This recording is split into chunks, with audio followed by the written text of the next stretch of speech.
4 seated అంటే ఇక్కడ మనకు ఫ్యామిలీని బట్టి బట్ మనం దీన్ని 6 సీటెడ్ చేసుకోవచ్చు పెద్దగా కూడా. This is 6 seater only. ఇది ఇటాలియన్ మార్బుల్ ఫినిష్ అన్నమాట. ఓకే విత్ 6 సీటరే వచ్చింది, కానీ ఇక్కడ మనకున్న ఫ్యామిలీ 4 సీటర్ కాబట్టి 4 సీటర్ ఇస్ ఫైన్ అనుకున్నాం. చాలా సింపుల్ గా క్యూట్ గా ఉంది కదా. సో టు ఎన్హాన్స్ దిస్ మనం ఇక్కడ డిజైన్ అనేది కూడా గ్లాస్ తోటి ఇవ్వడం. బాగుంది కాఫీ.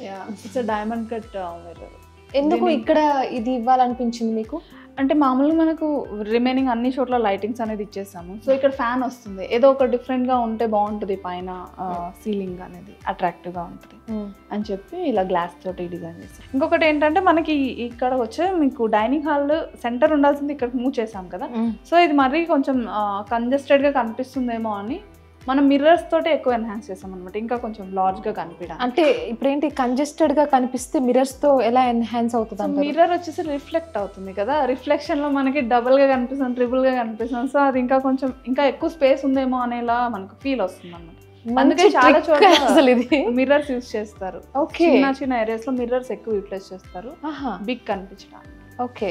అండ్ ఈవెన్ మోర్ మనకి డైనింగ్ అంటేనే కనిపించేది plates and all these things అలైన్మెంటే కదా. సో అక్కడ గ్లాస్ వస్తేనే రిఫ్లెక్షన్ బాగుంటుంది.